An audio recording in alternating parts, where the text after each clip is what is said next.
Hello दोस्तों। स्वागत है आपका फिज़िकल एजुकेशन शुभम सर में। कल अपने बात की थी फिज़िकल एजुकेशन के मीनिंग की और उसके लक्ष्य की और उद्देश्यों की। तो अब अपने जो बात करेंगे आज, कल आपको बताया था कि आज अपने जो बात करनी है वो अपना टॉपिक है शारीरिक शिक्षा की आवश्यकता और महत्व। इसके साथ ही अपना एक छोटा सा टॉपिक है शारीरिक शिक्षा का क्षेत्र। तो इसके बारे में अपने चर्चा करेंगे और उसके बाद में अपने अगला जो टॉपिक होगा वो है अपना हेरिडिटी अर्थात वंशानुक्रम। तो उसको अपने शुरू करेंगे कल।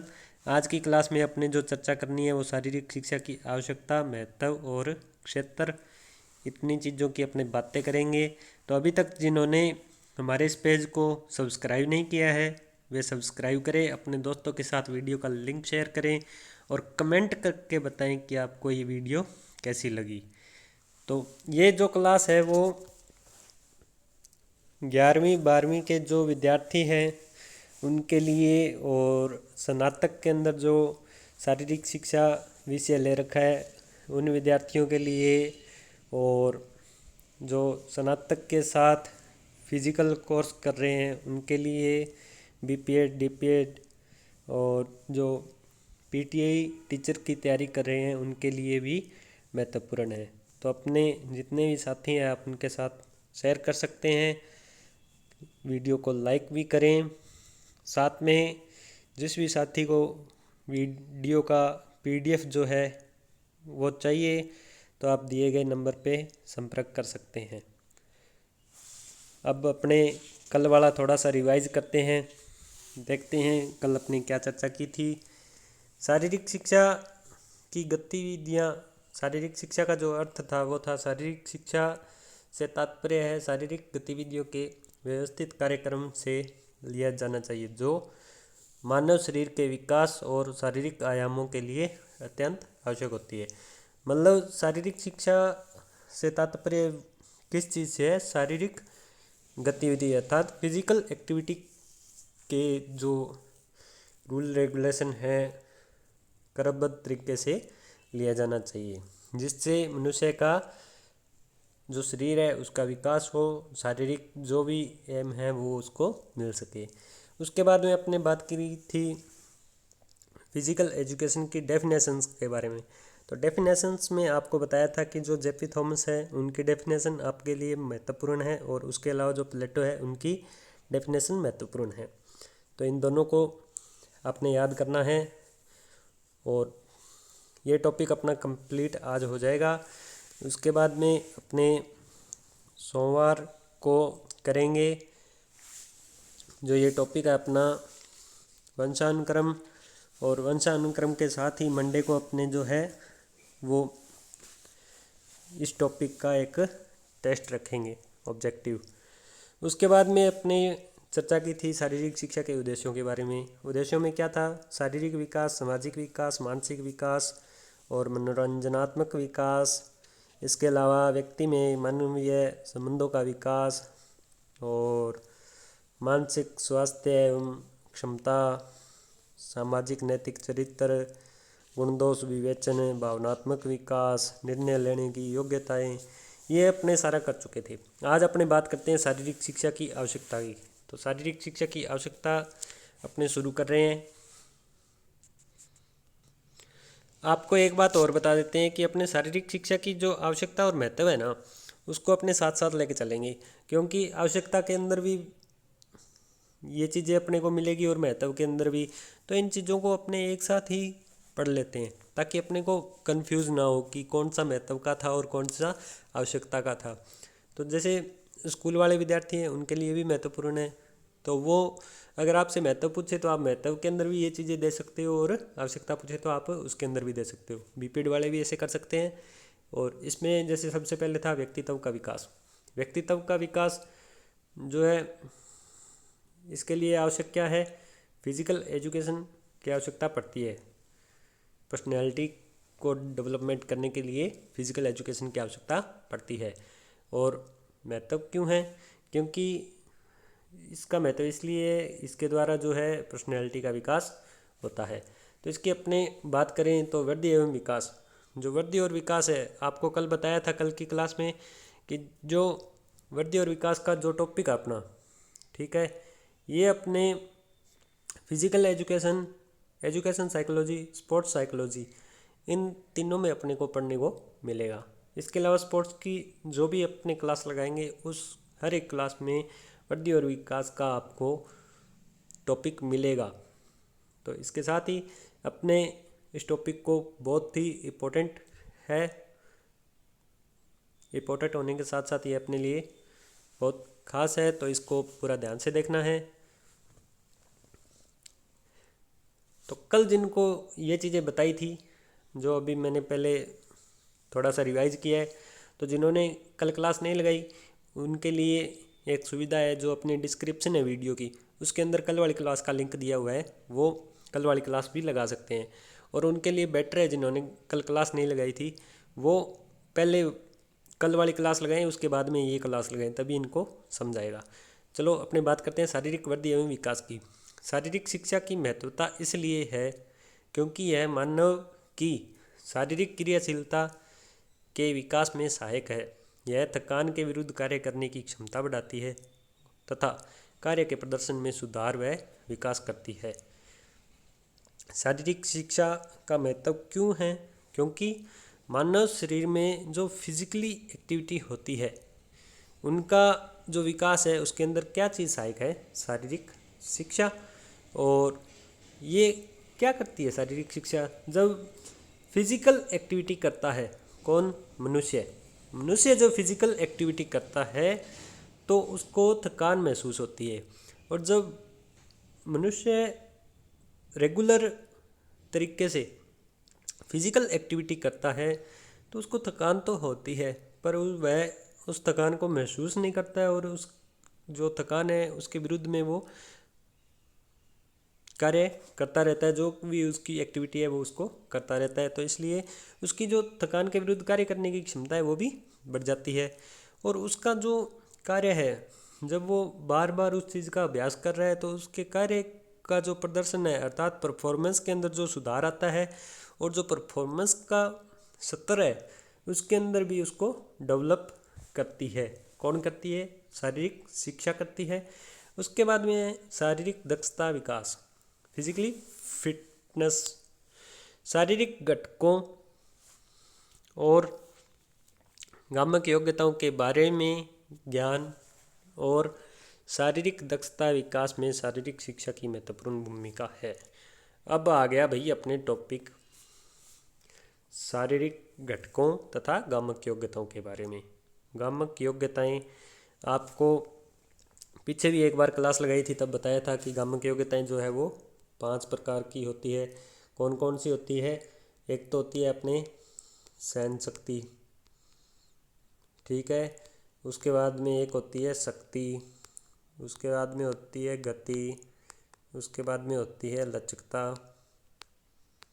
उसके बाद में होता है तालमेल, ठीक है।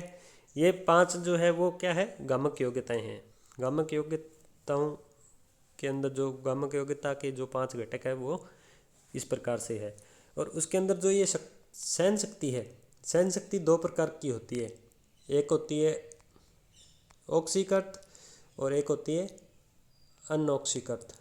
अनऑक्सीकृत तो इसके अंदर अपने बात करें तो इनको इंग्लिश का जो वर्ड है वो इंग्लिश में किस नाम से जाना जाता है?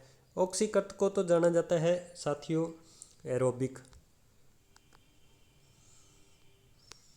एरोबिक के नाम से जाना जाता है। और ये जो अनऑक्सीकृत होती है इनको जाना जाता है एनारोबिक, एनारोबिक एक्टिविटी के नाम से इनको जाना जाता है। और इसमें जो है अनऑक्सीकृत जो है एनारोबिक जो है इसके अंदर क्या किया जाता है? इसमें जो विस्फोटक शक्ति है, विस्फोटक शक्ति वाले कार्य जो है वो किए जाते हैं किसमें? एनारोबिक में अर्थात अनऑक्सीकृत में। उसके बाद में अपने आता है संवेगात्मक विकास। संवेगात्मक विकास के अंदर अगर अपने बात करें तो खेलों के द्वारा बालक के संवेगों की अभिव्यक्ति होती है और मौलिक प्रवृत्तियों को बाहर निकालने का अवसर प्रदान होता है। बालक में संवेग होते हैं। संवेग के बारे में आपको कल वाली क्लास में बता दिया था कि 2 प्रकार के होते हैं, ठीक है। तो वो कल वाली क्लास आप देख लेना जिन्होंने कल क्लास नहीं लगाई। और उसके बाद में जो उसके 2 संवेग होते हैं, उन संवेगों में से जो हास्य संवेग है, हास्य संवेग को तो बालक जो है, मतलब अगर डायरेक्ट आपको बताएं कि एक होता है पॉजिटिव और एक होता है नेगेटिव, तो जो पॉजिटिव संवेग है उसको तो बालक खुद के अंदर रख लेता है, और जो खेलों के माध्यम से जो नेगेटिव संवेग होते हैं उनको अपने शरीर से बाहर निकाल देता है। उसके बाद में न्यूरोमांसपेशी सामंजस्य। शारीरिक शिक्षा अपनी गतिविधियों के माध्यम से खिलाड़ी में स्नायु तंत्र व पेशी में सामंजस्य बनाती है।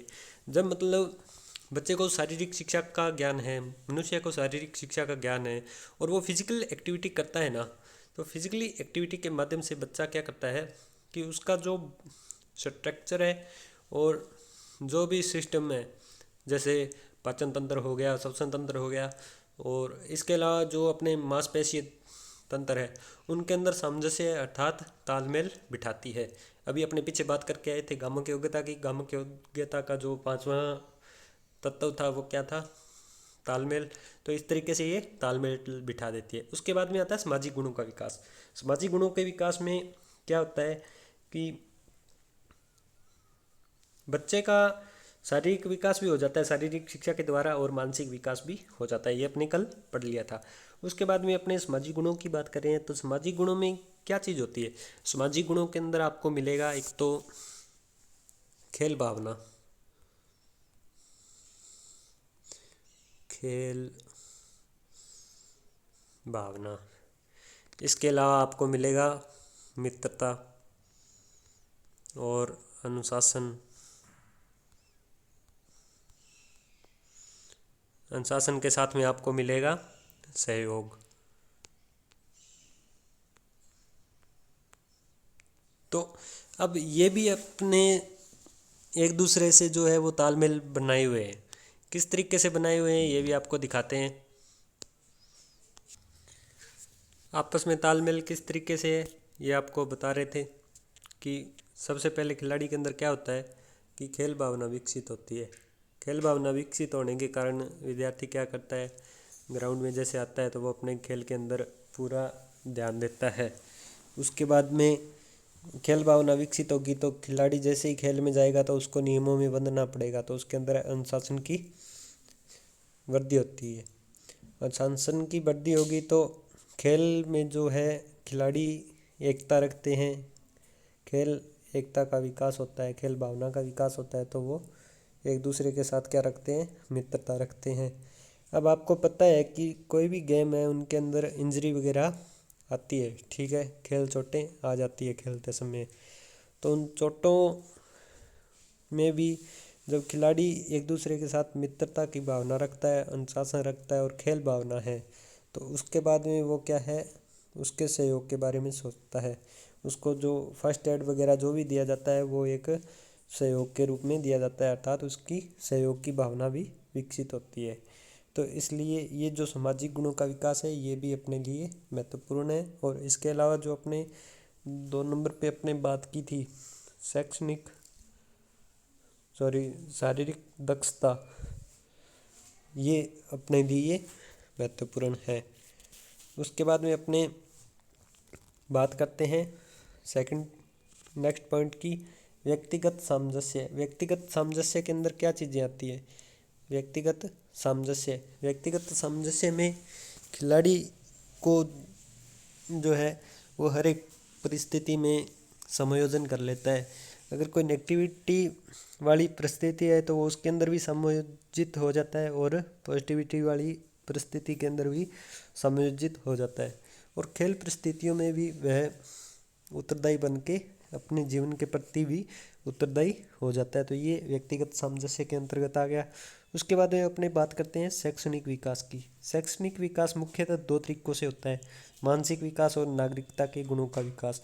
अब मानसिक विकास के अंदर क्या आता है? मानसिक विकास के अंदर आता है कि खिलाड़ी जो फिजिकली एक्टिविटी है उनमें खेल के नियमों और तकनीकों और जो गेम की स्किल है उनको सीखने के लिए वह अभ्यास करने के लिए मानसिक रूप से चिंतित हो जाता है, और उसमें सहचेतना का विकास होता है, तो वो उस तरीके से उसका जो है शैक्षणिक विकास अर्थात मानसिक विकास उसका हो जाता है। और खिलाड़ी को जब आप ग्राउंड में लेके आते हो तो ग्राउंड में लाते समय खिलाड़ी को मानसिक रूप से तैयार करना बहुत महत्वपूर्ण है। उसके बाद में आगे आता है नागरिकता के गुणों का विकास। नागरिकता के गुणों के विकास से क्या मतलब है? नागरिकता के गुणों के विकास से मतलब है कि सबसे पहले तो आप जब किस में रहते हो, एक समाज में रहते हो, ठीक है, तो आपको एक समाज के जो गुण है, नंबर एक समाज, समाज में जो भी आपके नियम हैं उनके प्रति आपको जुड़ना पड़ेगा। उसके बाद में आप जिस भी गांव में रहते हो या शहर में रहते हो उसके जो रूल रेगुलेशन है उनके प्रति आपको ढलना पड़ेगा। तो ये गुण आपके आप उसके प्रति ढलोगे तो ये आपके गुण विकसित होंगे। और उसके बाद में जैसे आप किसी स्टेट में रह रहे हो तो आपको ये भी फॉलो करने पड़ेंगे, तो ये भी आपका हो गया। उसके बाद में खुद के राष्ट्र के प्रति भी जो है नागरिकता के गुण विकसित होते हैं। ये दोनों महत्वपूर्ण है आपके लिए। उसके बाद में अपने आता है सामाजिक विकास। सामाजिक विकास की अगर अपने चर्चा करें तो सामाजिक विकास के अंदर पीछे अपने चर्चा भी करके हैं सामाजिक गुणों की। तो उसके अंदर तो खेल भावना आ गई थी, सहयोग आ गया था और उसके अलावा अनुशासन और मित्रता आ गई थी। अब अपने उसी के अंतर्गत थोड़ी सी बात करते हैं सुरक्षा व स्वास्थ्य की आदतें। सुरक्षा एवं स्वास्थ्य की आदतों के बारे में अपने बात करते हैं। तो इसमें क्या होता है, स्वास्थ्य एवं सुरक्षा की आदतों में क्या होता है? इसमें जो है हर एक व्यक्ति जो है वो कैसा जीवन जीना चाहता है? सुखद जीवन जीना चाहता है, सुखद जीवन जीना चाहता है। अपने ये टॉपिक कर रहे हैं अभी। तो इसके अंदर सुखद जीवन के अंतर्गत क्या है कि वो जब फिजिकली एक्टिविटी करता है ना, ठीक है, फिजिकली एक्टिविटी के द्वारा व्यक्ति खुद को निरोगी रख सकता है। जैसे योगा हो गई और जो फिजिकली एक्टिविटी है जैसे मॉर्निंग वॉक वगैरह हो गया, उनके द्वारा जो है वो निरोगी रख सकता है और खुद के जीवन को सुखद बना सकता है। इसके अलावा जब वो खुद निरोगी होगा उसका समाज भी निरोगी रहेगा। अगर वो समाज में उन गुणों के बारे में बताता है तो समाज निरोगी होएगा तो वो पूरा समाज भी सुख जीवन जिएगा। फिर वो सेम वही है, नागरिकता के गुणों वाली बात है। सेम उसी तरीके से वो अपने गांव को कर लेगा, उसके बाद में अपने शहर को कर लेगा, फिर अपने राष्ट्र को भी, और फिर वो है मतलब जो पूरे विश्व को वो सुखद फिजिकली एक्टिविटी के द्वारा सुखद जीवन जीवन शैली जो है वो जीना सिखा सकता है। और इनका जो आदान प्रदान है वो होता रहता है जीवन शैली का। जैसे आज मान लो आप यहाँ हनुमानगढ़ में हो, ठीक है, और हनुमानगढ़ में आप बच्चों को फिजिकल एक्टिविटी करवाते हो। कल को आप जैसे मान लो गंगानगर चले गए, आप वहाँ पे करवाओगे, तो वहाँ से जो टीचर यहाँ आए वो अपने जो फिजिकल एक्टिविटी है उसके बारे में करवाएगा और आप उस वाले बच्चों को करवाओगे। तो ये मतलब जो जीवन जीने की जो शैली है उसका आदान प्रदान होता रहता है। उसके बाद में अगला है खेल भावना का विकास। ये अपने बात करी है कि जब व्यक्ति को खेल के अंदर डाल दिया जाता है तो उसमें जो खेल की भावना है वो विकसित हो जाती है। सांस्कृतिक विकास, सांस्कृतिक विकास की अपने बात करें तो शारीरिक शिक्षा तथा खेल गतिविधियों के दौरान विभिन्न संस्कृतियों के व्यक्ति आपस में एक दूसरे से मिलते रहते हैं। मतलब जो गेम है, जो टीम इवेंट है, हर एक टीम के अंदर हर एक मतलब संस्कृति के व्यक्ति रहते हैं। उसके अंदर सिख भी मिल जाएंगे आपको, ईसाई भी मिल जाएंगे, मुस्लिम भी मिल जाएंगे, हिंदू भी मिल जाएंगे। तो इनकी जो संस्कृति है उसका आदान प्रदान होता रहता है। तो इनके मतलब जो जीवन जीने का तरीका है उसका आपको पता लगता रहता है और इस तरीके से उसका मतलब सांस्कृतिक विकास भी हो जाता है। और ये सांस्कृतिक विकास होना हर एक खिलाड़ी के लिए महत्वपूर्ण है। उसके बाद में है समय का सदुपयोग। समय का सदुपयोग अपने किस तरीके से कर सकते हैं, अर्थात खाली समय का अपने को उपयोग करना है। तो इसकी अगर अपने बात करें तो शारीरिक शिक्षा में व्यक्ति नम्रता, स्वस्थ खेल भावना तथा खिलाड़ी भावना का विकास करती है। कौन? शारीरिक शिक्षा। तो इसमें अच्छे खिलाड़ी में अनुशासन व नियमानुसार खेल प्रदर्शन करने की भावना होती है। ये चीज़ें आपको खेल भावना में बता दी थी। खाली समय मतलब जैसे आपको कोई टफ सब्जेक्ट है वो आपके लगवा दिए सबसे पहले। जैसे नॉर्मल जो स्कूल के बच्चे होते हैं उनमें आर्ट फैकल्टी की बात करता हूँ मैं, उसके अंदर जैसे इंग्लिश होगी, हिस्ट्री होगी, तो ये लगवा दिया। उसके बाद में लास्ट में जब वो थोड़ा सा उबने लग जाते हैं पढ़ाई से, तो उनको फिजिकल एजुकेशन का पीरियड दे दिया जाता है, ताकि उनका जो ध्यान है वो पढ़ाई की ओर दोबारा से आकर्षित कर लिया जाए, उनको थकावट महसूस ना हो। तो ये जो है वो बीच का जो समय है उसमें उनको खेलने के तरीके से भी उनको पढ़ाया जाता है। इस तरीके से ये अपने समय का सदुपयोग हो जाता है। उसके बाद में बात करते हैं अपने राष्ट्रीय एकता की। राष्ट्रीय एकता भारत में विभिन्न धर्मों एवं भिन्नताओं के लोग निवास करते हैं। मतलब जो अपना देश है उसके अंदर हर एक धर्म के और व्यक्तिगत भिन्नता वाले लोग निवास करते हैं। और इसमें जब शारीरिक शिक्षा के अंतर्गत जब अपने बात करते हैं तो जब खिलाड़ी टीम के अंदर आ जाता है, जब खिलाड़ी फिजिकल एक्टिविटी के अंदर आ जाता है, तब क्या सिस्टम होता है, तो इनकी जो भावना होती है वो खेल भावना एक होती है, न कि अलग अलग होती है। इसलिए जो फिजिकल एक्टिविटी है, फिजिकली एक्टिविटी और फिजिकल एजुकेशन के द्वारा क्या है, अपने राष्ट्रीय एकता की भावना को बढ़ा सकते हैं। उसके बाद में अपने बात करते हैं अंतर्राष्ट्रीय समझ की। अंतर्राष्ट्रीय समझ की बात करें तो खेलों व शारीरिक शिक्षा में अंतर्राष्ट्रीय आयोजन विभिन्न देशों के खिलाड़ियों को व्यक्तिगत मेल मिलाप का अवसर प्रदान करता है। मतलब ये क्या कह रहा है, जैसे अब मान लो अपने ओलंपिक खेल हुए थे, ठीक है, अपने वाले लोग वहाँ गए थे, जैसे 2020 वाला अपने हुआ था टोक्यो में, जापान में हुआ था, तो अपने वाले गए थे कहाँ, जापान। तो इनके साथ क्या है कि जापान वाले भी आए हुए थे, ऑस्ट्रेलिया भी आया हुआ था, श्रीलंका भी आया हुआ था, चीन भी आया हुआ था। मतलब जो हर एक कंट्री से यहाँ आए हुए थे, तो हर एक कंट्री के लोगों से जो अपने खिलाड़ी हैं उनको फिजिकल एजुकेशन अर्थात खेल खेल की बात करें, अपने खेल के माध्यम से ये यहाँ गया है, तो इसको मतलब उनकी अभिव्यक्ति सुनने का समय मिला। तो इस तरीके से अपने बोल सकते हैं कि वो एक दूसरे की जो अपने देशों की वैश्विक भाईचारे की भावना है उसको बढ़ाने का अवसर मिल जाता है। तो ये टॉपिक जो है आपका सामाजिक विकास वाला, ये मोस्ट इम्पोर्टेंट है। उसके बाद में अपने बात करते हैं शारीरिक शिक्षा की। कुछ एक भ्रांतियाँ हैं, क्योंकि भ्रांतियाँ तो हर एक चीज़ के बारे में होती है, जो भी चीज़ अच्छी होगी उसके प्रति भ्रांतियाँ भी होगी। तो चलिए अपने शारीरिक शिक्षा की भ्रांतियों के बारे में बात करते हैं। ये लो, नंबर 1 पे ही आ गई, समय की बर्बादी। तो अभी आपको बताया कि समय की बर्बादी किस तरीके से नहीं है। जब बच्चा पढ़ाई से ऊब जाता है, ठीक है, पढ़ाई से ऊब गए, मान लो अभी मान लो मैं पढ़ रहा हूँ, ठीक है, और मैं पढ़ाई से ऊब गया, तो मैं ग्राउंड में जाके खेलों के माध्यम से भी तो शिक्षा प्राप्त कर सकते हैं। उस चीज़ के इतिहास के बारे में, कोई खेल के इतिहास के बारे में और उसकी शब्दावली के बारे में जब अपने को पता लगता है, तो इस तरीके से ये इसकी भ्रांति मानी गई है कि मतलब जो फिजिकल एजुकेशन है वो समय की बर्बादी है, यह केवल शारीरिक क्रियाकलापों की प्रक्रिया है।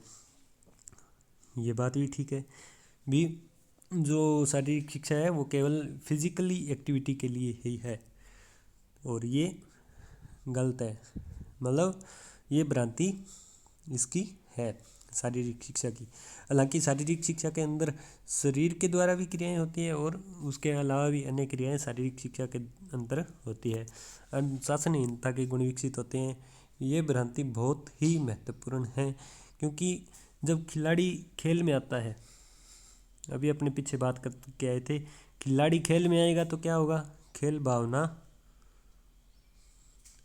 भावना विकसित होगी। खेल भावना विकसित होगी तो खिलाड़ी में क्या आएगा, अनुशासन आएगा।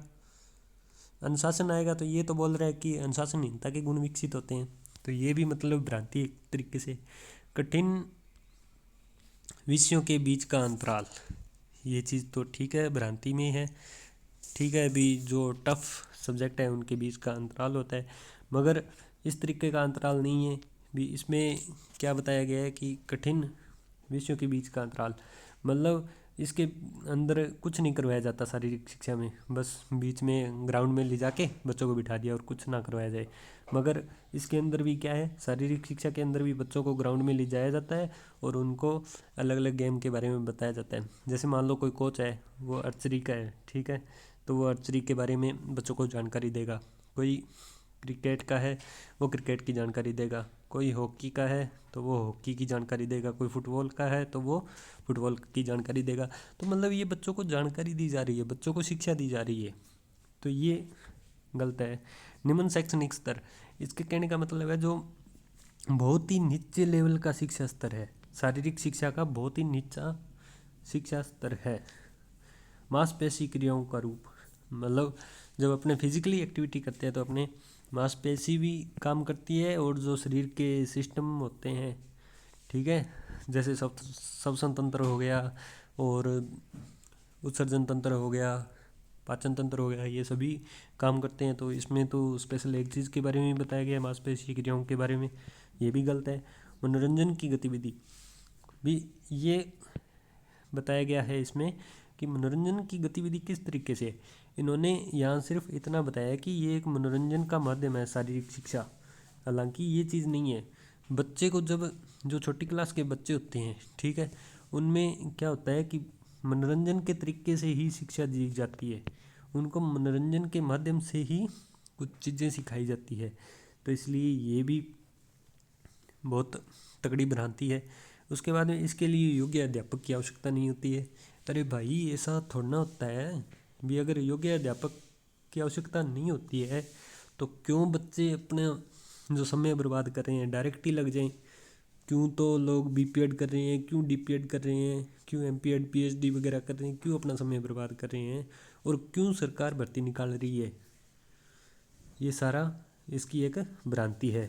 उसके बाद में यह केवल शारीरिक विकास करती है, अपने अभी पीछे पढ़ के आए थे, ठीक है, भी बच्चे का शारीरिक विकास भी होता है, मानसिक विकास भी होता है, सामाजिक विकास भी होता है, अर्थात बच्चे का सर्वांगीण विकास होता है। फिजिकल एजुकेशन के द्वारा क्या होता है, बच्चे का सर्वांगीण विकास होता है, और यहाँ पे क्या बता रही है कि इसके द्वारा सिर्फ शारीरिक विकास होता है। इसलिए ये सारी भ्रांतियाँ हैं और ये आपको याद रखनी है। अब अपने बात करते हैं फिजिकल एजुकेशन के क्षेत्र के बारे में, जो शारीरिक शिक्षा का क्षेत्र है उसके बारे में अपने चर्चा करते हैं। शारीरिक शिक्षा के क्षेत्र की अगर अपनी बात करें तो सबसे पहले अपने बात करते हैं विषय के रूप में, किस तरीके से मतलब शारीरिक शिक्षा का जो है एक विषय के रूप में क्षेत्र विस्तृत है। इसकी जो अलग अलग शाखाएं हैं, इसमें सामाजिक हो गया, जैव वैज्ञानिक हो गया, दार्शनिक हो गया, मनोवैज्ञानिक हो गया। तो इस तरीके से मतलब इसको अनेक शाखाओं में बांटा गया है। जैव विज्ञानी के अंदर जैसे बायो हो गया, उसके अलावा जैसे स्पोर्ट्स इंजरी हो गया, एनाटॉमी हो गया, इस तरीके से मतलब इनकी जानकारी इसको दी जाती है। दर्शन शास्त्र वगैरह में जो अपने दार्शनिक हो गए उनके बारे में, और मनोविज्ञान के अंदर जैसे लर्निंग हो गया, अभिप्रेरणा हो गई, उनके बारे में, और सामाजिक के अंदर जैसे खिलाड़ी का सामाजिक विकास किस तरीके से किया जाता है, उसके सामाजिक जो गुण हैं उनको कैसे विकसित किया जा सकता है, इस चीज़ का हो गया। अब बात करते हैं अपने अध्ययन के रूप में। अध्ययन के रूप में इसमें मतलब नई विधियों व प्रयोगों पर आधारित है। मतलब अध्ययन किस तरीके से होता है, नई विधियों व प्रयोगों पे। जो फिजिकल एजुकेशन है उसका मतलब प्रयोग उसको करना ही पड़ेगा ग्राउंड में जाके, और उसको कौन सी विधि करनी है, और वो नई नई विधियों की खोज करेगा। उसके बाद में क्रियाओं के रूप में इसमें शारीरिक गतिविधियों का समावेश होता है। जो फिजिकली एक्टिविटी है उनको क्रियाओं के रूप में किया जाता है। अब इसके अंदर कौन कौन सी होती है, इसकी अगर अपने बात करें शारीरिक गतिविधियों के प्रकार, शारीरिक गतिविधियों के प्रकार जो है वो दो प्रकार की है। शारीरिक गतिविधि, इसकी अपने बात कर रहे हैं, ये दो प्रकार की है, ठीक है। अब इसमें कौन कौन सी है इसकी बात करते हैं।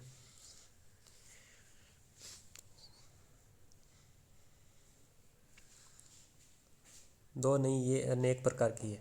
अनेक प्रकार में कैसे हैं? नंबर 1 इसमें आता है एथलेटिक्स। एथलेटिक्स के अंदर क्या आता है? जैसे रनिंग हो गई, रनिंग मतलब दौड़ना हो गया। उसके बाद में कूदना मतलब जंपिंग हो गया। जंपिंग के अलावा और क्या हो गया? फेंकना मतलब थ्रोइंग हो गया। थ्रोइंग हो गया। ये चीज़ें तो जो है वो किसके अंदर आएगी? वो एथलेटिक्स के अंदर आएगी। ये किसकी है? क्रिया है, फिजिकल एजुकेशन की एक एक्टिविटी है। उसके बाद में अगर अपने बात करें नंबर 2 पे, तो ये आ गई नंबर 2 पे अपनी जिम्नास्टिक। जिम्नास्टिक्स। और उसके अलावा नंबर 3 पे अपने बात करें तो ये आ गई अपनी जल क्रीडाएँ, जैसे स्विमिंग। स्विमिंग के अलावा वाटर पोलो। इस तरीके से ये इसके अंदर जो है वो जल क्रीडाएँ अर्थात वाटर एक्टिविटी आ गई। व्यक्तिगत नंबर 4 पे अगर बात करें अपने इंडिविजुअल और टीम इवेंट।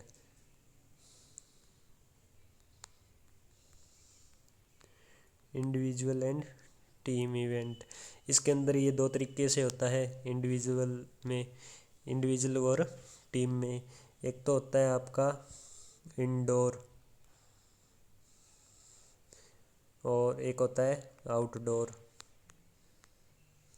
इंडोर आउटडोर ये दो तरीके का होता है। उसके बाद में अपने बात करते हैं मनोरंजन खेल। मनोरंजन खेल की अगर अपने बात करें तो नंबर आपका था 5। मनोरंजन खेल का नंबर था 5। रिक्रिएशनल एक्टिविटी अर्थात रिक्रिएशनल गेम। इसके अंदर क्या क्या आ गया? जैसे शतरंज आ गया, कैरम बोर्ड आ गया, इस तरीके से। और आजकल के जो बच्चे हैं वो किस चीज़ को ले रहे हैं? जो अपने पब जी खेल को ले रहे हैं, जो बहुत गलत है। तो इसके लिए अपने इस इवेंट में अगर अपने जाएं तो अपने जो भी आपका गेम है उसके बारे में मनोरंजन के तरीके से आप उसकी जानकारी प्राप्त करें। उसके बाद में साहसिक खेल। जैसे साहसिक खेल में क्या आ गया? कैंपिंग आ गया, किसी भी चीज़ का कैंप लगा लिया। और उसके अलावा जैसे ट्रैकिंग, ये चीज़ें इसमें आ गई। उसके बाद में जो अगला है आपका वो है परंपरागत खेल। मतलब परंपरागत जो हर एक जगह खेले जाते हैं, जैसे कबड्डी। कबड्डी हो गया, कबड्डी के अलावा खो खो हो गया। इस तरीके से ये खेल, पिरामिड हो गया, मलखम्ब हो गया। और द्वंद्वात्मक खेलों में जैसे मुक्केबाजी है, जूडो है, कुश्ती है, तलवारबाजी है, वो मतलब जिसके अंदर वो कोई कंपटीशन होता है, डू एंड डाई वाला। उसके अलावा योग की क्रियाएं हो गई और प्रदर्शन क्रियाएं जो है।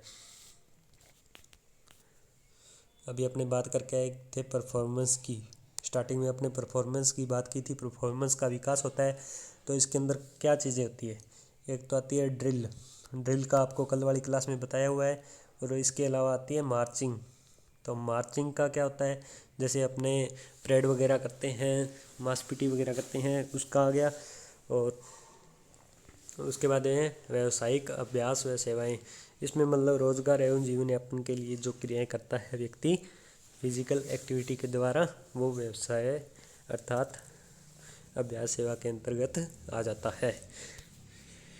इसके बाद में अपने दोस्तों अगला टॉपिक करेंगे अपने वंशानुक्रम। मंडे को कल की अपनी छुट्टी रहेगी, संडे की। तो अभी तक जिन दोस्तों ने इस टॉपिक को सब्सक्राइब नहीं किया है, पेज को सब्सक्राइब कर लें।